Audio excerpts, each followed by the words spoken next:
पियो पियो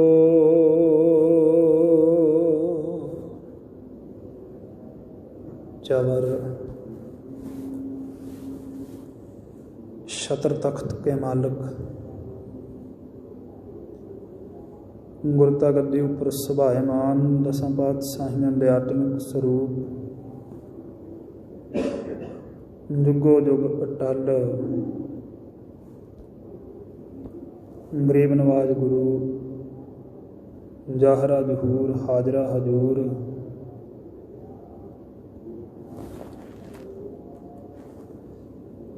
शब्द स्वरूप जोत स्वरूप धन धन श्री गुरु ग्रंथ साहिब सच्चे पातशाह महाराज जी दी परम पवित्र हजूरी दे अंदर पंज प्याले पंज पीर छठम पीर बैठा गुर भारी अर्जन काया पलट कै मूरत हर गोविंद सवारी चली पीढ़ी सोधियां रूप दिखावन वारो वारी दल भंजन गुर सूरमा बड़ जोधा बहु परे उपकारी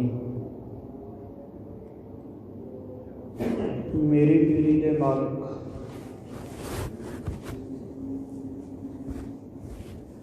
धन धन सतगुरु श्री गुरु हरगोबिंद साहिब जी के पावन पवित्र चरण छो प्राप्त इतिहासक स्थान गुरुद्वारा श्री अरोड़ा साहिब विखे अमृत वेले दे पावन पवित्र दीवाना दे विच गुरु शब्द के शुभ विचार के नाल जुड़न दे लई कथा श्रवण करन दे लई हाजिर हो रही समूह गुरु की संगत जी आओ सब तो पहला सतगुरु की बख्शिश गुरफतेह विच सांझ पाओ रसना सुख लाओ बुलंद आवाज विच बुलाओ जी वाहिगुरु जी का खालसा वाहिगुरु जी की फतेह। वडभागी हाँ जो सतसंगत दियां अमलक घड़ियां का आनंद लाहा मान रहे हैं। इस शुभ सुभागा समा पूर्वले कर्मां तो बिना प्राप्त नहीं होंदा।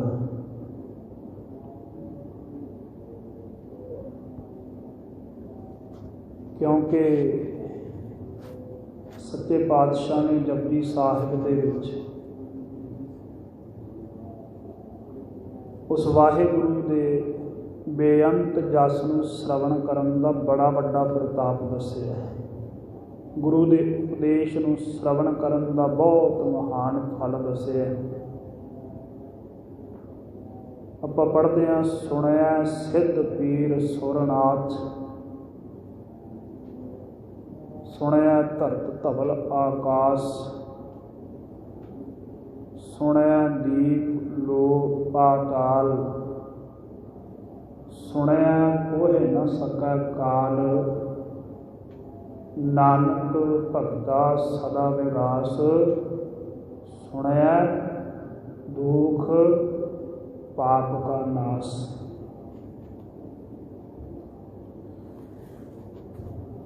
वाहिगुरु की परमेश्वर की वडियाई श्रवण करने करके अकाल पुरख का जस सुनन का करके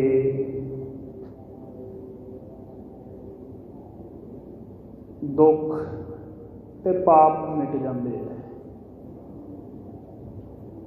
मनुख सिद्ध हो जाता है, पीर हो जाता है, सुर देवता हो जाता है। नाथ नौनाथ इस संसार में मशहूर हुए। ਨਾਥਾਂ ਦੀ ਪਦਵੀ ਨੂੰ ਪ੍ਰਾਪਤ ਹੋ ਜਾਂਦਾ ਹੈ। ਬਖਸ਼ਿਸ਼ ਕਰਦੇ ਸੱਚੇ ਪਾਤਸ਼ਾਹ, ਜਿਹੜੇ ਪੀਰ ਬਣੇ, ਸਿੱਧ ਬਣੇ, ਦੇਵਤੇ ਬਣੇ ਜਾਂ ਨਾਥਾਂ ਦੀਆਂ ਪਦਵੀਆਂ ਨੂੰ ਪ੍ਰਾਪਤ ਹੋਏ, ਉਹਨਾਂ ਨੂੰ ਇਹੀ ਫਲ ਮਿਲਿਆ ਕਿਉਂਕਿ ਉਹਨਾਂ ਨੇ ਇਕਾਗਰ ਚਿੱਤ ਹੋ ਕੇ ਪਰਮੇਸ਼ਰ ਦਾ ਜਸ ਸੁਣਿਆ ਸੀ। ਸੁਣਨ ਦਾ ਐਡਾ ਵੱਡਾ ਮਹਾਤਮ ਹੈ। ਜਿਹੜਾ ਸਤਿਗੁਰਾਂ ਦੀ ਬਾਣੀ, ਕੀਰਤਨ, ਕਥਾ ਸੁਣਨ ਦਾ ਸਮਾਂ ਕੱਢਣ ਲੱਗ ਜਾਵੇ, ਉੱਦਮ ਕਰਨ ਲੱਗ ਜਾਵੇ, ਸਮਝ ਲਓ ਉਹਦੇ 'ਤੇ ਪਰਮੇਸ਼ਰ ਦੀ ਵਿਸ਼ੇਸ਼ ਬਖਸ਼ਿਸ਼ ਹੋਣ ਲੱਗ ਗਈ। ਉਹਦੇ 'ਤੇ ਵਾਹਿਗੁਰੂ ਦੀ ਖੁਸ਼ੀ ਹੋਣੀ ਆਰੰਭ ਹੋ ਗਈ ਹੈ। ਆਪਾਂ ਸ਼੍ਰੀ ਆਨੰਦ ਸਾਹਿਬ ਹਰ ਰੋਜ਼ ਪੜ੍ਹਦੇ ਹਾਂ, ਮਹਾਰਾਜ ਸੱਚੇ ਪਾਤਸ਼ਾਹ ਬਖਸ਼ਿਸ਼ ਕਰਦੇ ਹਨ। ਸੁਣਤੇ ਪਵੀਤ ਪੁਨੀਤ ਕਹਿਤੇ ਪਵਿੱਤ। ਕਹਿਣ ਵਾਲੇ ਪਵਿੱਤਰ ਹੁੰਦੇ ਆ ਤੇ ਸੁਣਨ ਵਾਲੇ ਪੁਨੀਤ ਹੁੰਦੇ ਆ।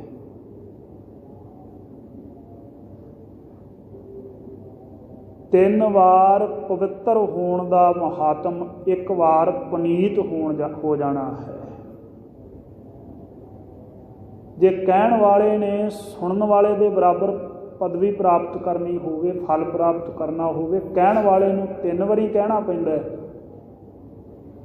ਜਪਣ ਵਾਲੇ ਨੂੰ 3 ਵਾਰੀ ਜਪਣਾ ਪੈਂਦਾ ਹੈ, ਬੋਲਣ ਵਾਲੇ ਨੂੰ 3 ਵਾਰੀ ਬੋਲਣਾ ਪੈਂਦਾ ਹੈ, ਪਰ ਸੁਣਨ ਵਾਲਾ ਉਹਨਾਂ ਫਲ ਇੱਕੇ ਵਾਰੀ 'ਚ ਪ੍ਰਾਪਤ ਕਰ ਲੈਂਦਾ, ਇੱਕ ਵਾਰ ਸੁਣਨ ਦੇ ਨਾਲ।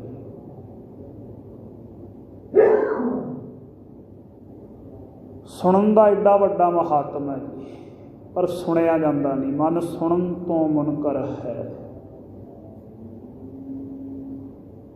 ਕੋਸ਼ਿਸ਼ ਮਨੁੱਖ ਦੀ ਹੋਣੀ ਚਾਹੀਦੀ ਹੈ ਸੁਣਨ ਦੀ। ਹਰੇਕ ਮਨੁੱਖ ਸੁਣਾਉਣਾ ਚਾਹੁੰਦਾ ਹੈ, ਸੁਣਨਾ ਨਹੀਂ ਚਾਹੁੰਦਾ। ਕਿਸੇ ਨੂੰ ਕਿਸੇ ਦਾ ਦੁੱਖ ਸੁਣਨਾ ਚੰਗਾ ਨਹੀਂ ਲੱਗਦਾ, ਕਿਸੇ ਨੂੰ ਕਿਸੇ ਦਾ ਸੁੱਖ ਸੁਣਨਾ ਚੰਗਾ ਨਹੀਂ ਲੱਗਦਾ। ਮਨੁੱਖ ਦੀ ਫਿਤਰਤ ਹੈ ਵੀ ਦੁੱਖ ਵੀ ਆਪਣਾ ਹੀ ਸੁਣਾਉਣਾ ਚਾਹੁੰਦਾ ਤੇ ਸੁੱਖ ਵੀ ਆਪਣਾ ਹੀ ਸੁਣਾਉਣਾ ਚਾਹੁੰਦਾ। ਜੇ ਸੁਖੀ ਹੋਵੇ ਤੇ ਖਿੜ ਖਿੜ ਕੇ ਹੱਸ ਹੱਸ ਕੇ ਦੱਸਦਾ ਵੀ ਮੈਂ ਬੜਾ ਸੌਖਾ ਹਾਂ। ਜੇ ਦੁਖੀ ਹੋਵੇ ਫਿਰ ਅਫਸੋਸ ਦੇ ਨਾਲ ਰੋ ਰੋ ਕੇ ਦੱਸਦਾ ਵੀ ਮੈਂ ਬਹੁਤ ਦੁਖੀ ਹਾਂ। ਕੋਈ ਚੀਜ਼ ਪ੍ਰਾਪਤ ਹੋ ਜਾਵੇ ਫਿਰ ਰਿਸ਼ਤੇਦਾਰਾਂ ਨੂੰ ਦੱਸਣ ਦੇ ਬਹਾਨੇ ਦੇ ਲਈ ਕੋਈ ਨਾ ਕੋਈ ਫੰਕਸ਼ਨ ਰੱਖ ਲੈਂਦਾ ਘਰ ਦੇ ਵਿੱਚ, ਵੀ ਪਤਾ ਲੱਗਣਾ ਚਾਹੀਦਾ ਮੈਨੂੰ ਕੁਝ ਮਿਲਿਆ।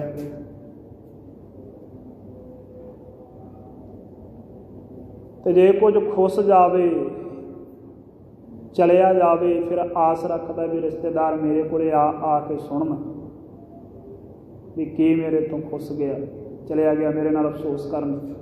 ਜਿਹੜੇ ਨਹੀਂ ਆਉਂਦੇ ਸੁਣਨ, ਜਿਹੜੇ ਨਹੀਂ ਅਫਸੋਸ ਕਰਦੇ, ਉਹਨਾਂ ਨਾਲ ਫਿਰ ਨਾਰਾਜ਼ ਹੋ ਜਾਂਦਾ। ਸੁਣਾਉਣਾ ਚਾਹੁੰਦਾ ਆਪ ਦਾ ਦੁੱਖ ਵੀ, ਆਪ ਦਾ ਸੁੱਖ ਵੀ, ਸੁਣਨਾ ਚਾਹੁੰਦਾ ਆਪ ਦੀ ਵਡਿਆਈ, ਆਪਣਾ ਸੁੱਖ, ਪਰ ਕਿਸੇ ਦੀ ਗੱਲ ਨੂੰ ਨਹੀਂ ਸੁਣਨਾ ਚਾਹੁੰਦਾ। ਪਰਮੇਸ਼ਰ ਦੀ ਗੱਲ ਤੇ ਬੜੀ ਦੂਰ ਦੀ ਹੈ।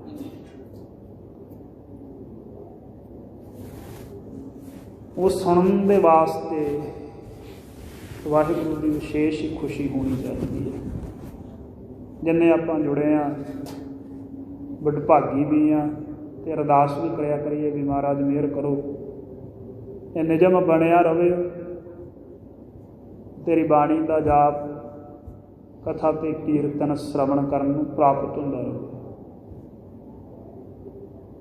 ਸਵਾਉ ਮਨ ਚਿਤ ਬਿਰਤੀਆਂ ਇਕਾਗਰ ਕਰੋ। ਸਤਿਗੁਰਾਂ ਦੇ ਪਾਵਨ ਪਵਿੱਤਰ ਸ਼ਬਦ ਦੀ ਵਿਚਾਰ ਦੇ ਨਾਲ ਜੁੜਨ ਦਾ ਯਤਨ ਬਣਾਈਏ। ਸੱਚੇ ਪਾਤਸ਼ਾਹ ਧੰਨ ਧੰਨ ਸ਼੍ਰੀ ਗੁਰੂ ਅਰਜਨ ਦੇਵ ਸਾਹਿਬ ਜੀ ਸ਼ਹੀਦਾਂ ਦੇ ਸਰਤਾਜ ਗਰੀਬ ਨਵਾਜ ਇਸ ਸ਼ਬਦ ਦੇ ਰਾਹੀਂ ਬੇਨਤੀ ਕਰਨੀ ਸਿਖਾਉਂਦੇ ਆ ਜੀਵ ਦੇ ਟਾਈਮ, ਅਰਦਾਸ ਕਰਨੀ। ਹਰੇਕ ਚੀਜ਼ ਦਾ ਢੰਗ ਹੁੰਦਾ, ਇੱਕ ਸਲੀਕਾ ਹੁੰਦਾ। ਮਨੁੱਖ ਨੂੰ ਕੁਝ ਨਹੀਂ ਆਉਂਦਾ। ਜਦੋਂ ਇਹਨੇ ਜਨਮ ਲਿਆ ਸੀ ਕੀ ਆਉਂਦਾ ਸੀ? ਪਾਣੀ ਨਹੀਂ ਸੀ ਪੀਣਾ ਆਉਂਦਾ, ਅੰਮ੍ਰਿਤ ਦੁੱਧ ਪਾਣ ਨਹੀਂ ਸੀ ਕਰਨਾ ਆਉਂਦਾ, ਕੱਪੜੇ ਵਸਤਰ ਪਹਿਨਣ ਦਾ ਢੰਗ ਨਹੀਂ ਸੀ, ਸੋਝੀ ਨਹੀਂ ਸੀ। ਮਾਂ ਬਾਪ ਆਪਣੇ ਹੱਥ ਨਾਲ ਖਿਲਾਉਂਦੇ ਰਹੇ, ਇਹਨੂੰ ਖਾਣ ਦੀ ਜਾਚ ਆ ਗਈ। ਮਾਂ ਬਾਪ ਆਪਣੇ ਹੱਥ ਨਾਲ ਪਿਲਾਉਂਦੇ ਰਹੇ, ਇਹਨੂੰ ਪੀਣ ਦੀ ਜਾਚ ਆ ਗਈ। ਮਾਂ ਬਾਪ ਨੇ ਆਪਣੇ ਹੱਥਾਂ ਨਾਲ ਬੱਚਿਆਂ ਨੂੰ ਵਸਤਰ ਪਹਿਨਾਏ, ਵੇਖ ਵੇਖ ਕੇ ਇਹਨੂੰ ਪਹਿਨਣ ਦੀ ਜਾਚ ਵੀ ਆ ਗਈ। ਬਹਿਣਾ, ਖਲੋਣਾ, ਉੱਠਣਾ, ਚੱਲਣਾ, ਬੋਲਣਾ, ਸਭ ਕੁਝ ਸਿੱਖਦਾ ਮਨੁੱਖ। ਤੇ ਜਿਹੜਾ ਨਹੀਂ ਸਿੱਖਦਾ ਉਹ ਸਮਾਜ ਵਿੱਚ ਛੇਤੀ ਛੇਤੀ ਪ੍ਰਵਾਨ ਨਹੀਂ ਹੁੰਦਾ, ਉਹਨੂੰ ਸਿਆਣਾ ਨਹੀਂ ਗਿਣਿਆ ਜਾਂਦਾ, ਸੂਝਵਾਨ ਨਹੀਂ ਗਿਣਿਆ ਜਾਂਦਾ। ਜਿਹਨੂੰ ਸੁਣਨਾ, ਸੁਣਾਉਣਾ, ਬੋਲਣਾ ਨਹੀਂ ਆਉਂਦਾ, ਟਾਈਮ ਵੇਖ ਕੇ ਹੱਸਣਾ ਨਹੀਂ ਆਉਂਦਾ, ਚੁੱਪ ਕਰਨਾ ਨਹੀਂ ਆਉਂਦਾ, ਲੋਕ ਕਹਿੰਦੇ ਪਾਗਲ। ਜਿਹਨੂੰ ਪੈਰਨਾ ਨਹੀਂ ਆਉਂਦਾ, ਲੋਕ ਉਹਨੂੰ ਵੀ ਸਿੱਧਾ ਸਮਝਦੇ।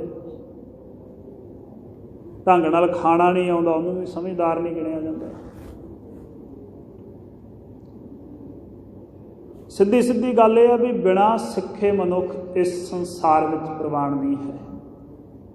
ਜਦੋਂ ਇਸ ਸੰਸਾਰ ਵਿੱਚ ਪ੍ਰਵਾਨ ਨਹੀਂ ਹੈ, ਨਿਰੰਕਾਰ ਦੀ ਦਰਗਾਹ ਦਾ ਰਸਤਾ ਤੇ ਬਹੁਤ ਬਰੀਕ ਹੋਇਆ, ਬੜਾ ਸੂਖਮ ਹੋਇਆ, ਉੱਥੇ ਬਿਨਾਂ ਸਿੱਖੇ ਕਿਵੇਂ ਪ੍ਰਵਾਨ ਹੋਊਗਾ।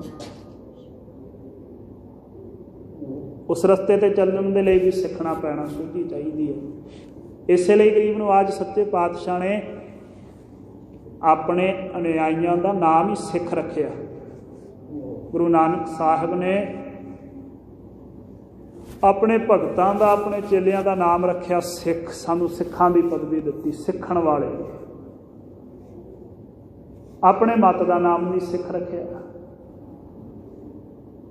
ਧਰਮ ਦਾ ਨਾਮ ਵੀ ਸਿੱਖ ਰੱਖਿਆ।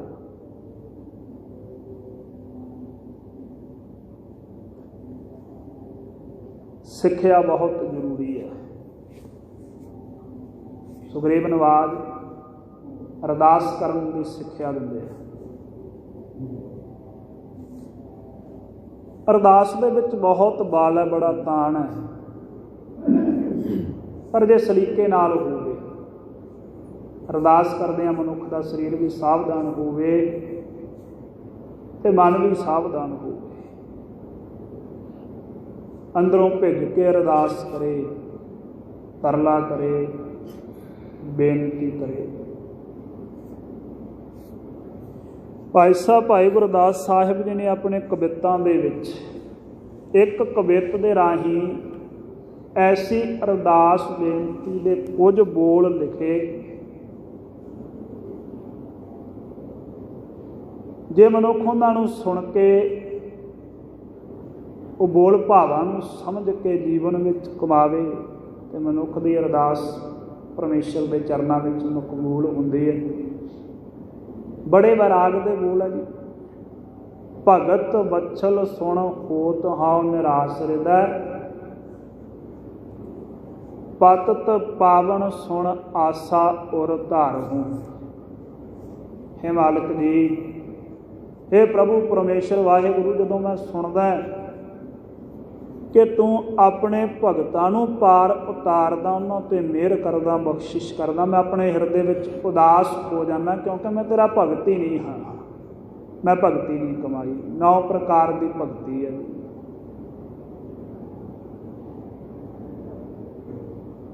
ਪਰਮੇਸ਼ਰ ਦੀ ਭਗਤੀ ਕੀ ਹੁੰਦੀ ਹੈ? ਸ਼ਰਧਾ ਭਾਵਨਾ ਦੇ ਨਾਲ ਪਰਮੇਸ਼ਰ ਪ੍ਰਥਾਏ ਸੁਣਨਾ, ਪਰਮੇਸ਼ਰ ਪ੍ਰਥਾਏ ਬੋਲਣਾ, ਹੱਥਾਂ ਪੈਰਾਂ ਕਰਕੇ ਪਰਮੇਸ਼ਰ ਪ੍ਰਥਾਏ ਸੇਵਾ ਕਰਨੀ ਤੇ ਮਨ ਦੇ ਵਿੱਚ ਹਮੇਸ਼ਾ ਉਸ ਪਰਮੇਸ਼ਰ ਦੇ ਵਾਹਿਗੁਰੂ ਦੇ ਗੁਣਾਂ ਦਾ ਗਾਇਨ ਕਰਨਾ। ਇਹ ਭਗਤੀ ਦੀ ਸਿੱਧੀ ਸਿੱਧੀ ਵਿਆਖਿਆ ਹੈ। ਹਰੇਕ ਸੰਕਲਪ, ਹਰੇਕ ਕੰਮ ਕਰਮ ਪਰਮੇਸ਼ਰ ਨੂੰ ਸਮਰਪਿਤ ਹੋਵੇ, ਭਗਤੀ ਦੀ ਸਿੱਧੀ ਸਿੱਧੀ ਵਿਆਖਿਆ ਹੈ। ਅੱਗੇ ਭਗਤੀ 9 ਪ੍ਰਕਾਰ ਦੀ ਹੈ। ਪ੍ਰੇਮਾ ਭਗਤੀ ਸਭ ਨਾਲੋਂ ਉੱਤਮ ਗਿਣੀ ਦੀ ਹੈ।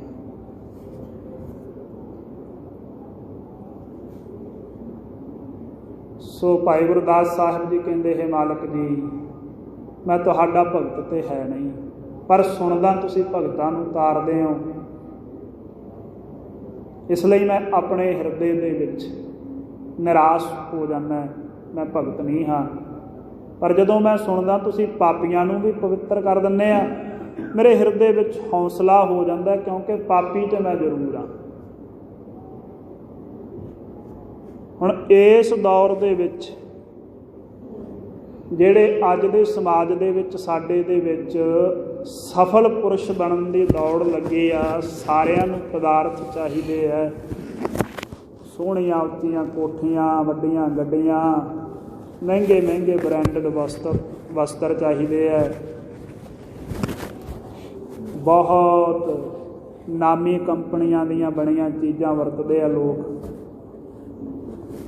ਆਇਤਰ ਫਲੈਲਾਂ ਹੀ 10-10, 15-15, 20-20 ਹਜ਼ਾਰ ਦੀ ਸੀਸੀ ਆਉਂਦੀ ਅੱਜ ਕੱਲ੍ਹ, ਤੇ ਲਾਉਂਦੇ ਆ ਲੋਕ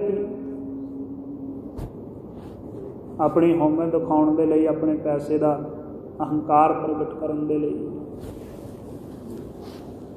ਹੁਣ ਐਸੇ ਦੌਰ ਦੇ ਵਿੱਚ ਦੱਸੋ ਅੱਜ ਦੇ ਸਮਾਜ ਦੇ ਵਿੱਚ ਕਿਹੜਾ ਮਨੁੱਖ ਹੋਏਗਾ ਜਿਹੜਾ ਪਾਪ ਤੋਂ ਬਚਿਆ ਹੋਊਗਾ? ਕਿਉਂਕਿ ਸਤਿਗੁਰਾਂ ਦਾ ਤਾਂ ਸਿੱਧਾ ਫਰਮਾਨ ਹੈ, ਪਾਪਾਂ ਬੱਝ ਹੋਊਗਾ ਨਹੀਂ, ਮਾਇਆ ਤੇ ਪਾਪਾਂ ਤੋਂ ਬਿਨਾਂ ਇਕੱਤਰ ਨਹੀਂ ਹੁੰਦੀ। ਆਪਾਂ ਸਾਰੇ ਕਿਸਾਨਾਂ ਦੇ ਘਰਾਂ ਦੇ ਨਾਲ ਜੁੜੇ ਹਾਂ, ਦੱਸੋ ਜ਼ਮੀਨਾਂ ਤੋਂ ਕਿੰਨੀਆਂ ਕੁ ਜ਼ਰੂਰਤਾਂ ਪੂਰੀਆਂ ਕਰ ਸਕਦੇ ਹਾਂ? ਤੇ ਬਹੁਤ ਹੀ ਖੁੱਲ੍ਹੀ ਜ਼ਮੀਨ ਹੈ ਕਿਸੇ ਕੋਲੇ, ਪਿੱਛੋਂ ਜ਼ਿਮੀਂਦਾਰਾਂ ਦਾ ਵੱਡਾ ਘਰਾਨਾ ਤੇ ਗੱਲ ਵੱਖਰੀ ਹੈ, ਨਹੀਂ ਤੇ ਅੱਜ ਦੇ ਸਮੇਂ ਦੇ ਵਿੱਚ 10, 12, 15 ਕਿੱਲਿਆਂ ਵਾਲਾ ਬੰਦਾ ਕਿੰਨੀਆਂ ਕੁ ਜ਼ਰੂਰਤਾਂ ਪੂਰੀਆਂ ਕਰੂਗਾ? ਪੁੱਛ ਕੇ ਵੇਖ ਲਓ, ਕਹਿੰਦੇ ਮਸਾਂ ਗੁਜ਼ਾਰਾ ਹੀ ਹੁੰਦਾ ਜੀ। ਸੋ ਭਾਈ ਸਾਹਿਬ ਜੀ ਕਹਿੰਦੇ ਇਸ ਲਈ ਤਾਂ ਮੈਂ ਆਸਾ ਧਾਰ ਲੈਂਦਾ ਵੀ ਤੁਸੀਂ ਪਾਪੀਆਂ ਨੂੰ ਵੀ ਤਾਰ ਦਿੰਦੇ ਹੋ, ਇਹ ਪਰਮੇਸ਼ਰ ਦਾ ਵਿਰੁੱਧ ਹੈ। ਪਰ ਅੱਜ ਕੋਈ ਵੀ ਆਪਣੇ ਆਪ ਨੂੰ ਪਾਪੀ ਮੰਨਣ ਦੇ ਲਈ ਤਿਆਰ ਨਹੀਂ ਹੈ। ਸਮਾਜ ਸਾਹਮਣੇ ਤਾਂ ਕੀ, ਲੋਕਾਂ ਸਾਹਮਣੇ ਤੇ ਕੀ, ਗੁਰੂ ਸਾਹਮਣੇ ਵੀ ਨਹੀਂ ਕੋਈ ਮੰਨਣ ਨੂੰ ਤਿਆਰ। ਜਿਸ ਤਰੀਕੇ ਨਾਲ ਕੋਈ ਮਾਇਆ ਕਮਾ ਰਿਹਾ, ਉਹ ਆ ਕੇ ਇਹ ਅਰਦਾਸ ਕਰਦਾ ਵੀ ਮਹਾਰਾਜ ਹੋਰ ਦਈ, ਮੈਂ ਤਰੀਕਾ ਨਹੀਂ ਬਦਲਣਾ। ਇਸੇ ਰਸਤੇ ਤੇ ਚੱਲਦਿਆਂ ਵਾਧੂ ਮਿਲੇ, ਚਾਹੇ ਪਾਪਾਂ ਵਾਲਾ ਚਾਹੇ ਪੁੰਨਾਂ ਵਾਲਾ, ਕੋਈ ਫਰਕ ਨਹੀਂ ਪੈਂਦਾ। ਮਾਇਆ ਹੋਣੀ ਚਾਹੀਦੀ ਹੈ ਬਸ। ਔਰ ਗਰੀਬ ਨਵਾਜ ਸੱਚੇ ਪਾਤਸ਼ਾਹ ਗੁਰੂ ਅਰਜਨ ਦੇਵ ਸਾਹਿਬ ਜੀ ਬਖਸ਼ਿਸ਼ ਕਰਦੇ ਹੈ। ਆਸਾ ਮਹੱਲਾ ਪੰਜਵਾ। ਲਾਖ ਭਗਤ ਆਰਧ ਹੈ, ਜਪ ਤੇ ਪੀਓ ਪੀਓ। ਮਹਾਰਾਜ ਸੱਚੇ ਪਾਤਸ਼ਾਹ ਜੀ, ਲੱਖਾਂ ਤੇਰੇ ਭਗਤ ਤੈਨੂੰ ਅਰਾਧ ਹੈ, ਤੇਰੀ ਅਰਾਧਨਾ ਕਰਦੇ ਆ, ਚੇਤੇ ਕਰਦੇ ਆ, ਤੈਨੂੰ ਤੇਰੀ ਭਗਤੀ ਕਰ ਰਹੇ ਹੈ। ਰਸਨਾ ਤੋਂ ਪੀਓ ਪੀਓ ਜਪਦੇ ਆ, ਵਾਹਿਗੁਰੂ ਵਾਹਿਗੁਰੂ, ਪਿਆਰਾ ਵਾਹਿਗੁਰੂ ਪਿਆਰਾ ਵਾਹਿਗੁਰੂ, ਹੇ ਮੇਰੇ ਪਿਆਰੇ, ਹੇ ਪ੍ਰੇਮੀ। ਇਹ ਭਾਵਨਾ ਦੇ ਬਚਨ ਹੁੰਦੇ ਆ, ਪ੍ਰੇਮ ਦੇ ਵਿੱਚ ਡੁੱਬਿਆਂ ਹੋਇਆਂ ਦੇ ਬਚਨ ਹੁੰਦੇ ਆ। ਮਾਂ ਆਪਣੇ ਪੁੱਤ ਨੂੰ ਨਿਭਾ ਰਹੀ ਹੋਵੇ, ਲਾਡ ਕਰ ਰਹੀ ਹੋਵੇ, ਤੇ ਪ੍ਰੇਮ ਦੇ ਨਾਲ ਆਪਦੇ ਪੁੱਤ ਦੇ ਮੂੰਹ ਨੂੰ ਮੁਖੜਾ ਕਹਿ ਕੇ ਚੁੰਮਦੀ ਹੈ ਵੀ ਮੇਰੇ ਪੁੱਤ ਦਾ ਮੁਖੜਾ ਹੈ। ਹੋਰ ਜ਼ਿਆਦਾ ਪ੍ਰੇਮ ਦੇ ਵਿੱਚ ਹੋਵੇ ਤੇ ਕਹਿੰਦੀ ਹੈ ਮੇਰੇ ਪੁੱਤ ਦਾ ਮੁਖੜਾ ਚੰਨ ਵਰਗਾ ਹੈ। ਜਿਵੇਂ ਜਿਵੇਂ ਮਨੁੱਖ ਅੰਦਰੋਂ ਪ੍ਰੇਮ ਦੇ ਵਿੱਚ ਉਤਰਦਾ ਜਾਂਦਾ, ਭਾਵਨਾ ਵਿੱਚ, ਬਚਨਾਂ ਦੇ ਵਿੱਚ ਮਿਠਾਸ ਆਉਂਦੀ ਜਾਂਦੀ, ਬੋਲਾਂ ਦੇ ਵਿੱਚ ਮਿਠਾਸ ਆਉਂਦੀ ਜਾਂਦੀ ਹੈ। ਉਹੀ ਮਾਂ ਜੇ ਆਪਣੇ ਪੁੱਤਰ ਤੇ ਕਿਤੇ ਗੁੱਸਾ ਕਰੇ ਤੇ ਕਹਿੰਦੀ ਆਪਦਾ ਮੂੰਹ ਵੇਖਿਆ, ਆਪਦੀ ਬੂਥੀ ਵੇਖੀ ਹੈ। ਗੁੱਸੇ ਦੇ ਵਿੱਚ ਉਹੀ ਮੂੰਹ ਬੂਥੀ ਹੋ ਜਾਂਦੀ ਹੈ, ਤੇ ਪਿਆਰ ਦੇ ਵਿੱਚ ਉਹੀ ਮੂੰਹ ਮੁਖੜਾ ਹੋ ਜਾਂਦਾ ਹੈ। ਇਹ ਭਾਵਨਾ ਦੇ ਪ੍ਰੇਮ ਦੇ ਬਚਨ ਹੁੰਦੇ ਆ। ਜਿਵੇਂ ਜਿਵੇਂ ਕੋਈ ਪ੍ਰੇਮ ਵਿੱਚ, ਭਾਵਨਾ ਵਿੱਚ ਉਤਰਦਾ ਜਾਂਦਾ, ਬਚਨਾਂ ਵਿੱਚ ਮਿਠਾਸ ਆਉਂਦੀ ਜਾਂਦੀ, ਪ੍ਰੇਮ ਆਉਂਦਾ ਜਾਂਦਾ। ਮਹਾਰਾਜ ਸਾਹਿਬ ਕਹਿੰਦੇ ਪ੍ਰੇਮ ਨਾਲ, ਭਾਵਨਾ ਨਾਲ ਲੱਖਾਂ ਤੇਰੇ ਭਗਤ ਤੈਨੂੰ ਅਰਾਧ ਰਹੇ ਆ, ਜਪਦੇ ਹੋਏ, ਪੁਕਾਰਦੇ ਹੋਏ। ਜਿਵੇਂ ਸਾਹਿਬ ਕਬੀਰ ਸਾਹਿਬ ਨੇ ਫਰਮਾਇਆ ਨਾ, ਕਬੀਰ ਕੇਸੋ ਕੇਸੋ ਕੂਕੀਐ, ਨਾ ਸੋਈਐ ਆਸਾਰ, ਰਾਤ ਦਿਵਸ ਕੇ ਕੂਕਨੇ, ਕਬਹੁ ਕੇ ਸੁਣਹਿ ਪੁਕਾਰ। ਕਹਿੰਦੇ ਪ੍ਰੇਮ ਦੇ ਨਾਲ ਉਹਨੂੰ ਚੇਤੇ ਕਰਦਾ ਰਹਿ, ਪੁਕਾਰਦਾ ਰਹਿ, ਬੰਬੀਹੇ ਅਰਜੀ ਆਵਾਜ਼ਾਂ ਮਾਰਦਾ ਰਹਿ, ਵਾਹਿਗੁਰੂ ਵਾਹਿਗੁਰੂ ਵਾਹਿਗੁਰੂ ਕਹਿੰਦਾ ਰਹਿ। ਦਿਆਲੂ ਉਹ ਕਦੇ ਨਾ ਕਦੇ ਤੇ ਉਹਨੇ ਤੇਰੀ ਪੁਕਾਰ ਸੁਣੀ ਲੈਣੀ, ਤੇਰੀ ਆਵਾਜ਼ कदे तो उत्थे पहुँच ही जाएगी। जे जपांगे नहीं तो फिर पैंगे। पर बेनती करते हे महाराज सच्चे पातशाह लखां भगत तेरे आराधदे इस तरीके दे नाल, पर आप ही मेहर करो, दसो वो जुगत, वो सुझा दिओ सानू जिस तरीके नाल कवन जुगत मिलावो निर्गुण विखई दियो, जिस तरीके नाल मेरा गुणा तो हीना शुभ गुणा तो रहत हिरदा, जिहदे विच काम क्रोध लोभ मोह अहंकार ते है, पर सत संतोख दया धर्म वर्गे शुभ गुण ने अवगुण ही वस गए।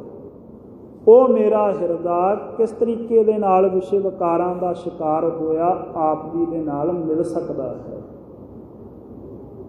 ਇਹ ਪਰਮੇਸ਼ਰ ਦੀ ਕਿਰਪਾ ਕਰਕੇ ਉਹ ਰਸਤਾ ਸੁਝਾਓ ਮੈਨੂੰ, ਕਿਰਪਾ ਕਰਕੇ ਉਹ ਜੁਗਤ ਉਹ ਰਹਿਤ ਦੱਸੋ,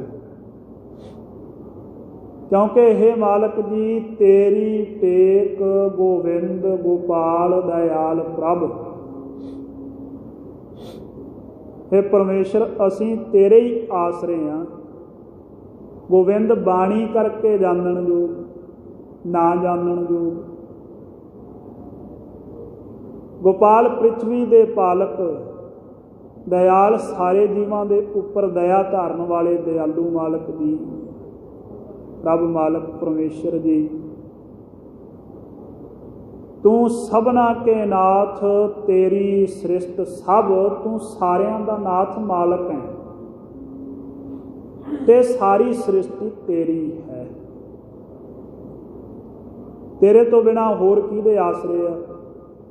पंचम पिता ने श्री सुखमनी साहिब दे विच भी बख्शिश कीती है, नाम के धारे सगले जंत, नाम के धारे खंड ब्रह्मंड।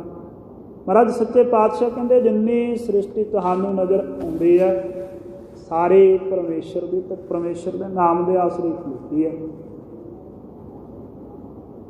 नहीं कोई होर दूसरा साधन, कोई दूसरा आसरा इस कुल सृष्टि नू परमेश्वर की ताकत तो बिना ते परमेश्वर के नाम तो, परमेश्वर के नाम तो बिना। महाराज जी कहते भै विच सूरज भै विच चंद, कोह करोड़ी चलत न अंत, भै विच सिद्ध बुद्ध सुरनाथ, भै विच आडाणे आकाश। सब परमेश्वर दे निर्मल प्रेम भाव दे विच है, परमेश्वर दे नाम दे आसरे है। कमाल की गल है, मनुख नूं महाराज ने सब नालों ज़्यादा सोझी दिती ते मनुख ही परमेश्वर का नाम जपना छड्ड गया। बाकी इस संसार के सृष्टि के किसी भी जी नूं, किसी भी खाणी नूं इन्नी सोझी नहीं दिती जिन्नी मनुख नूं प्राप्त। इन्नी बुद्धि होर किसी कोल नहीं, इन्ना दिमाग किसी कोल नहीं, पर सब परमेश्वर का नाम जपदे है। जो बोलत है मृग मीन पंथेरू, बिन हर नाम बोलत है नहीं होर। महाराज कहते होर कुछ बोलते ही नहीं। गावह तुहनो पौन पानी बैसंतर, गावह राजा धर्म द्वारे। सब गा रहे परमेश्वर के जस नूं, सोदर पढ़ के देखो। पर जे एक भुल गया है तो इस मनुख नूं ही भुल गया है। इसकी बदकिस्मती है। जिन्होंने सब नालों ज़्यादा चेते होना चाहिए, सूझी नाल ये विसार के लै गया। सो महाराज सारी सृष्टि तेरे आसरे है, सब ही जप रहे हैं, तू ही मालक है इस सृष्टि का। इस करके दसो कोई जुगत, कोई रस्ता सुझा दो जी। रहाओ विश्राम दिंदे महाराज सच्चे पातशाह। सदा सहाई संत पेख है सदा हजूर। हे मालक तेरे जिहड़े संत तू उन्हां दा सहायक है, ते वो सदा हजूर तैनूं नेड़े तो नेड़े वेंदे है। उन्हां वास्ते तू बहुता दूर नहीं है, नेड़े ही है तू। भगतां वास्ते संतां वास्ते तो दूर नहीं हुंदा, दूर तो अपने वास्ते। ये मानस जाना है दूर, तू वरता है जाहर। मनुख जानदा है दूर है, पर वरतते रहा नेड़े तो नेड़े है। ਗੁਰਬਾਣੀ ਦੇ ਵਿੱਚ ਇੱਕ ਐਸਾ ਹੀ ਜ਼ਿਕਰ ਆਉਂਦਾ ਹੈ ਭਗਤ ਪ੍ਰਹਿਲਾਦ ਸਾਹਿਬ ਤੇ ਹਰਨਾਕਸ਼ ਦਾ, ਪਿਓ ਪੁੱਤਰ ਸਨ। ਭਗਤ ਪ੍ਰਹਿਲਾਦ ਸਾਹਿਬ ਜੀ ਭਗਤ ਸੀ ਤੇ ਹਰਨਾਕਸ਼ ਨੂੰ ਦੈਂਤ ਦੀ ਪਦਵੀ ਪ੍ਰਾਪਤ ਹੋਈ ਉਹਦੇ ਕਰਮਾਂ ਕਰਕੇ। ਇੱਕ ਦਿਨ ਭਗਤ ਪ੍ਰਹਿਲਾਦ ਸਾਹਿਬ ਜੀ ਦੇ ਪਰਮੇਸ਼ਰ ਦੀ ਭਗਤੀ ਕਰਨ ਤੋਂ ਤੰਗ ਆ ਕੇ ਹਰਨਾਕਸ਼ ਨੇ ਬੰਨ੍ਹ ਲਿਆ। ਆਪਣੇ ਪਾਸ ਲਿਆ ਕੇ ਭਗਤ ਸਾਹਿਬ ਨੂੰ ਪੁੱਛਿਆ ਵੀ ਦੱਸ ਤੇਰਾ ਪਰਮੇਸ਼ਰ ਕਿੱਥੇ ਹੈ ਜਿਹਦਾ ਤੂੰ ਨਾਮ ਜਪਦਾ। ਇਹ ਹਰਨਾਕਸ਼ ਜਪਾਉਂਦਾ ਸੀ ਨਾ ਦੁਨੀਆ ਨੂੰ ਵੀ ਮੈਂ ਹੀ ਰੱਬ ਹਾਂ। ਪੁੱਛਿਆ ਦੱਸ ਕਿੱਥੇ ਹੈ ਤੇਰਾ ਪਰਮੇਸ਼ਰ। ਭਗਤ ਪ੍ਰਹਿਲਾਦ ਸਾਹਿਬ ਨੇ ਕਿਹਾ ਪਿਤਾ ਜੀ ਵੇਖਣ ਵਾਲੀ ਦ੍ਰਿਸ਼ਟੀ ਹੋਣੀ ਚਾਹੀਦੀ ਹੈ, ਸਵਾਲ ਤੇ ਇਹ ਆ ਵੀ ਕਿੱਥੇ ਨਹੀਂ ਹੈ ਪਰਮੇਸ਼ਰ। ਪਰਮੇਸ਼ਰ ਤੇ ਸਾਰੀਆਂ ਜਗ੍ਹਾ ਹੀ ਹੈ, ਸਵਾਲ ਇਹ ਹੋਣਾ ਚਾਹੀਦਾ ਵੀ ਕਿੱਥੇ ਨਹੀਂ ਹੈ। ਪਰ ਇਹ ਐਸਾ ਸਵਾਲ ਹੋਇਆ ਤੁਹਾਡਾ ਵੀ ਪਰਮੇਸ਼ਰ ਕਿੱਥੇ ਹੈ। ਪਰਮੇਸ਼ਰ ਤੇ ਸਾਰੀਆਂ ਜਗ੍ਹਾ ਦੇ ਵਿੱਚ ਹੈ। ਨੇੜੇ ਇੱਕ ਥੰਮ ਸੀ, ਹਰਨਾਕਸ਼ ਨੇ ਥੰਮ ਵੱਲ ਨੂੰ ਇਸ਼ਾਰਾ ਕਰਕੇ ਕਿਹਾ ਵੀ ਇਸ ਥੰਮ ਦੇ ਵਿੱਚ ਹੈ। ਭਗਤ ਪ੍ਰਹਿਲਾਦ ਨੇ ਕਿਹਾ ਬਿਲਕੁਲ ਹੈ, ਮੈਨੂੰ ਤੇ ਨਜ਼ਰ ਆ ਰਿਹਾ, ਮੁਸਕਰਾ ਰਿਹਾ ਹੈ ਪਰਮੇਸ਼ਰ, ਦੇਖ ਰਿਹਾ ਹੈ ਆਪਣੇ ਤਾਈਂ, ਮੈਨੂੰ ਆਪਣਾ ਆਸ਼ੀਰਵਾਦ ਦੇ ਰਿਹਾ ਹੈ। ਸੋਏ ਲਪਟ ਕੇ ਜਦੋਂ ਥੰਮ ਵੱਲ ਨੂੰ ਵਧਿਆ ਤੇ ਪਰਮੇਸ਼ਰ ਨੇ ਥੰਮ ਪਾੜ ਕਰਕੇ ਚੀਰ ਕਰਕੇ ਉਹਦੇ ਵਿੱਚੋਂ ਨਰਸਿੰਘ ਦਾ ਰੂਪ ਧਾਰਨ ਕਰਕੇ ਹਰਨਾਕਸ਼ ਦਾ ਖਾਤਮਾ ਕੀਤਾ ਸੀ। ਸੋ ਸਾਧ ਸੰਗਤ ਜੀ, ਜਿਨ੍ਹਾਂ ਦੀ ਮਤ ਸੂਖਮ ਹੈ ਪਰਮੇਸ਼ਰ ਤੇ ਭਾਵਨਾ ਹੈ, ਪੱਲੇ ਭਗਤੀ ਹੈ, ਕਮਾਈ ਹੈ। ਮਤ ਜਿਨ੍ਹਾਂ ਦੀ ਸੂਖਮ ਹੈ ਉਹ ਜਾਣਦੇ ਆ ਵੀ ਨੇੜੇ ਤੋਂ ਨੇੜੇ ਹੀ ਹੈ, ਹਾਜ਼ਰਾ ਹਜ਼ੂਰ ਹੈ, ਬਹੁਤ ਦੂਰ ਨਹੀਂ ਹੈ। ਕਿਤਨੇ ਸਿੱਖਾਂ ਨੇ ਗੁਰੂ ਸਾਹਿਬਾਨਾਂ ਦੇ ਸਰਗੁਣ ਦੇ ਸਰੂਪ ਦੇ ਦਰਸ਼ਨ ਸਤਿਗੁਰਾਂ ਦੇ ਜੋਤੀ ਜੋਤ ਸਮਾਉਣ ਤੋਂ ਬਾਅਦ ਵੀ ਪ੍ਰਾਪਤ ਕੀਤੇ। ਬਾਬਾ ਆਨੰਦ ਸਿੰਘ ਜੀ ਕਲੇਰਾਂ ਵਾਲਿਆਂ ਨੇ, ਹੋਰ ਵੀ ਬਾਬਾ ਬੀਰਮਦਾਸ ਜੀ ਨੇ ਗੁਰੂ ਗੋਬਿੰਦ ਸਿੰਘ ਸਾਹਿਬ ਸੱਚੇ ਪਾਤਸ਼ਾਹ ਜੀ ਦੇ ਦਰਸ਼ਨ ਵੀ ਪ੍ਰਾਪਤ ਕੀਤੇ ਸੀ ਜੋਤੀ ਜੋਤ ਸਮਾਉਣ ਤੋਂ ਬਾਅਦ। ਬਾਬਾ ਗੁਰਬਖਸ਼ ਸਿੰਘ ਜੀ ਜਿਨ੍ਹਾਂ ਦਾ ਨਾਮ ਰਾਮ ਕੋਇਰ ਜੀ ਸੀ, ਬਾਬਾ ਬੁੱਢਾ ਸਾਹਿਬ ਜੀ ਦੀ 6ਵੀਂ ਅੰਸ਼ ਸੀ, ਉਹਨਾਂ ਨੂੰ ਤੇ ਵਾਰੀ ਦੇ ਕੇ ਗਏ ਸੀ ਮਹਾਰਾਜ ਜਦੋਂ ਹਜ਼ੂਰ ਸਾਹਿਬ ਚੱਲੇ ਸੀ ਵੀ ਅਸੀਂ ਹੁਣ ਜੋਤੀ ਜੋਤ ਸਮਾ ਜਾਣਾ। ਉਹਨਾਂ ਨੇ ਕਿਹਾ ਮਹਾਰਾਜ ਸੱਚੇ ਪਾਤਸ਼ਾਹ ਮੈਂ ਜਿੰਨਾ ਚਿਰ ਇੱਕ ਵਾਰੀ ਦਰਸ਼ਨ ਨਾ ਕਰ ਲਵਾਂ ਮੇਰੇ ਮਨ ਨੂੰ ਚੈਨ ਹੀ ਨਹੀਂ ਪੈਂਦਾ ਜੀ।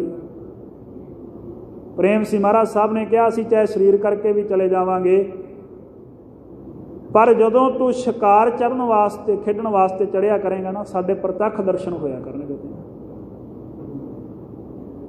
ਜਿੰਨਾ ਚਿਰ ਬਾਬਾ ਗੁਰਬਖਸ਼ ਸਿੰਘ ਜੀ ਭਾਈ ਰਾਮ ਕੋਇਰ ਜੀ ਸਰੀਰ ਕਰਕੇ ਜੀਂਦੇ ਰਹੇ, ਹਰ ਰੋਜ਼ ਸ਼ਿਕਾਰ ਖੇਡਣ ਦੇ ਵਾਸਤੇ ਚੜ੍ਹਦੇ ਹੁੰਦੇ ਸੀ।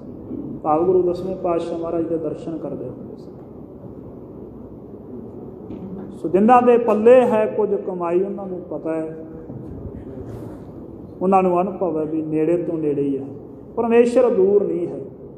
ਨਾਮ ਵਿਹੂਣੜਿਆ ਸੇ ਮਰਨ ਵਸੂਰ ਵਸੂਰ। ਪਰ ਹੇ ਮਾਲਕ ਜੀ ਜਿਹੜੇ ਤੇਰੇ ਨਾਮ ਤੋਂ ਖਾਲੀ ਹੋ ਗਏ ਨਾ ਹੀਣੇ, ਜਿਨ੍ਹਾਂ ਨੇ ਰਸਨਾ ਕਰਕੇ ਵੀ ਨਹੀਂ ਜਪਿਆ, ਮਨ ਕਰਕੇ ਤੇ ਕੀ ਜਪਣਾ। ਰਸਨਾ ਕਰਕੇ ਜਪਣਾ ਸਾਡੀ ਜ਼ਿੰਮੇਵਾਰੀ ਹੈ, ਮਨ ਕਰਕੇ ਜਪਾਉਣਾ ਪਰਮੇਸ਼ਰ ਦੀ ਜ਼ਿੰਮੇਵਾਰੀ ਹੈ, ਗੁਰੂ ਦੀ ਜ਼ਿੰਮੇਵਾਰੀ ਹੈ। ਕਈ ਸੰਗਤਾਂ ਕੀ ਤਕਰੀਬਨ ਸਾਰੀਆਂ ਸੰਗਤਾਂ ਨੂੰ ਇਹ ਸ਼ਿਕਾਇਤ ਰਹਿੰਦੀ ਹੈ ਕਿ ਮਨ ਨੇ ਲੱਗਦਾ ਨਾਮ ਦੇ ਵਿੱਚ, ਇਸ ਕਰਕੇ ਅਸੀਂ ਜਪਦੇ ਨਹੀਂ। ਪਰ ਗੁਰੂ ਪਿਆਰਿਓ, ਸਤਿਗੁਰਾਂ ਦੀ ਬਾਣੀ ਦਾ ਫਰਮਾਨ ਹੈ ਮਨ ਵਸ ਆਵੈ ਨਾਨਕਾ ਜੇ ਪੂਰਨ ਕਿਰਪਾ। ਜੇ ਵਾਹਿਗੁਰੂ ਦੀ ਪੂਰਨ ਬਖਸ਼ਿਸ਼ ਹੋਵੇ ਮਨ ਤੇ ਫੇਰ ਹੀ ਵਸ ਵਿੱਚ ਆ ਸਕਦਾ। ਆਪਣਾ ਜ਼ੋਰ ਆਪਣੇ ਤਨ ਤੇ ਹੈ, ਸਰੀਰ ਤੇ ਹੈ। ਸਰੀਰ ਨਾਲ ਤੇ ਉਦਮ ਕਰੀਏ ਜਪਣ ਦਾ, ਰਸਨਾ ਨਾਲ ਤੇ ਉਦਮ ਕਰੀਏ ਜਪਣ ਦਾ। ਮਹਾਰਾਜ ਸਾਹਿਬ ਵੇਖੋ ਸੱਚੇ ਪਾਤਸ਼ਾਹ ਝਿੜਕ ਦਿੰਦੇ ਕਿੱਡੀ ਵੱਡੀ। ਮਹਾਰਾਜ ਕਹਿੰਦੇ ਰਸਨਾ ਜਪੈ ਨਾ ਨਾਮ, ਤਿਲ ਤਿਲ ਕਰ ਕੱਟੀਐ। ਜਿਹੜੀ ਜ਼ਬਾਨ ਨਾਮ ਨਹੀਂ ਜਪਦੀ, ਮਹਾਰਾਜ ਕਹਿੰਦੇ ਉਹਦੇ ਤਿਲ ਤਿਲ ਜਿੰਨੇ ਟੁਕੜੇ ਬਣਾ ਦੇਣੇ ਚਾਹੀਦੇ, ਛੋਟੇ ਛੋਟੇ ਪੀਸ। ਮਨ ਦਾ ਜ਼ਿਕਰ ਨਹੀਂ ਕੀਤਾ, ਇਕੱਲੀ ਰਸਨਾ ਦਾ। ਇਸ ਕਰਕੇ ਮਹਾਤਮ ਹੈ, ਨਹੀਂ ਵੀ ਮਨ ਟਿਕਦਾ ਬਾਣੀ ਪੜ੍ਹਨੀ ਹੈ, ਨਾਮ ਜਪਣਾ ਹੀ ਜਪਣਾ। ਮਨ ਪਰਮੇਸ਼ਰ ਨੇ ਆਪ ਕਿਰਪਾ ਕਰਕੇ ਸਥਿਰ ਕਰਨਾ। ਸੋ ਸਤਿਗੁਰੂ ਜੀ ਬਖਸ਼ਿਸ਼ ਕਰਦੇ ਆ, ਦਾਸ ਦਾਸ ਤਨ ਭਾਏ ਮਿਟਿਆ ਤਿਨਾ ਗਾਉਣ। ਜਿਹੜੇ ਦਾਸਾਂ ਦੇ ਦਾਸ ਹੋ ਜਾਂਦੇ, ਪਰਮੇਸ਼ਰ ਦੇ ਸੇਵਕਾਂ ਦੇ ਸੇਵਕ ਹਉਮੈ ਮਿਟਾ ਕੇ ਉਹਨਾਂ ਦਾ ਇਸ ਸੰਸਾਰ ਵਿੱਚੋਂ ਆਉਣਾ ਜਾਣਾ ਮਿਟ ਜਾਂਦਾ। ਵਿਸਰਿਆ ਜਿਨ੍ਹਾਂ ਨਾਮ ਤੇ ਨਾੜਾ ਹਾਲ ਕੌਣ, ਜਿਨ੍ਹਾਂ ਨੂੰ ਭੁੱਲ ਗਿਆ ਹੈ ਪ੍ਰਭੂ ਪਰਮੇਸ਼ਰ ਦਾ ਨਾਮ, ਉਹਨਾਂ ਦਾ ਕੀ ਹਾਲ ਹੈ ਇਸ ਸੰਸਾਰ ਦੇ ਵਿੱਚ ਕੋਈ ਦੱਸਣ ਦੀ ਲੋੜ ਨਹੀਂ। ਮਹਾਰਾਜ ਕਹਿੰਦੇ ਪਰਮੇਸ਼ਰ ਤੇ ਭੁੱਲਿਆ ਵਿਆਪਨ ਸਭੇ ਰੋਗ। ਜਿਹੜੇ ਰੱਬ ਨੂੰ ਭੁੱਲ ਜਾਂਦੇ ਉਹਨਾਂ ਨੂੰ ਸਾਰੇ ਰੋਗ ਲੱਗ ਜਾਂਦੇ, ਕੋਈ ਇੱਕ ਅੱਧੇ ਰੋਗ ਦੀ ਗੱਲ ਨਹੀਂ ਰਹਿ ਜਾਂਦੀ। ਜੈਸੇ ਪਸ ਹਰਿਆਓ ਤੈਸਾ ਸੰਸਾਰ ਸਭ। ਜਿਨ੍ਹਾਂ ਨੇ ਨਾਮ ਭੁਲਾਤਾ, ਨਾਮ ਨਹੀਂ ਜਪਦੇ, ਮਹਾਰਾਜ ਕਹਿੰਦੇ ਉਹਨਾਂ ਦੇ ਵਾਸਤੇ ਸਾਰਾ ਸੰਸਾਰ ਇਉਂ ਹੋ ਜਾਂਦਾ ਜਿਵੇਂ ਇੱਕ ਅਵਾਰਾ ਪਸ਼ੂ ਦੇ ਲਈ ਇਹ ਸਾਰੀ ਬੰਜਰ ਭੂਮੀ ਹੁੰਦੀ ਹੈ। ਇਹ ਸਾਰਾ ਸੰਸਾਰ ਇਸੇ ਤਰੀਕੇ ਦਾ ਹੀ ਹੈ। ਇਸ ਸੰਸਾਰ ਦੇ ਵਿੱਚੋਂ ਕੋਈ ਸੁੱਖ ਨਹੀਂ ਲੱਭ ਸਕਦਾ ਉਸ ਨੂੰ। ਇਸ ਲਈ ਨਾਨਕ ਬੰਧਨ ਕਾਟ ਮਿਲਾਵਹੁ ਆਪ ਪ੍ਰਭ। ਮਹਾਰਾਜ ਬੇਨਤੀ ਹੈ, ਅਰਦਾਸ ਹੈ ਆਪ ਜੀ ਦੇ ਚਰਨਾਂ ਵਿੱਚ, ਆਪ ਮਿਹਰ ਕਰੋ, ਸਾਡੇ ਬੰਧਨਾਂ ਨੂੰ ਨਿਰਵਿਰਤ ਕਰਕੇ ਸਾਨੂੰ ਆਪਣੇ ਆਪ ਨਾਲ ਮਿਲਾ ਲਵੋ। ਸਾਡੇ ਹਿਰਦੇ ਵਿੱਚ ਸਾਖਿਆਤਕਾਰ ਹੋਵੋ, ਚੇਤੇ ਆਵੋ, ਸਫੁਰਨ ਹੋਵੋ। ਸੇ ਸ਼ੁਭ ਵਿਚਾਰ ਗਰੀਬ ਨਿਵਾਜ ਗੁਰੂ ਸਾਹਿਬ ਜੀ ਦੇ ਪਾਵਨ ਸ਼ਬਦ ਦੀ ਸੱਚੇ ਪਾਤਸ਼ਾਹ ਜੀ ਨੇ ਕਿਰਪਾ ਕਰਕੇ ਕਰਵਾਈ ਹੈ। ਮਹਾਰਾਜ ਮਿਹਰ ਕਰਨ, ਆਪਣੇ ਸਾਰਿਆਂ ਦੇ ਹਿਰਦਿਆਂ 'ਤੇ ਵਸੇ, ਤਾਂ ਕਿ ਲੋਕ ਸੁਖੀਏ ਪਰਲੋਕ ਸੁਹੇਲੇ ਹੋ ਸਕਣ ਜੀ।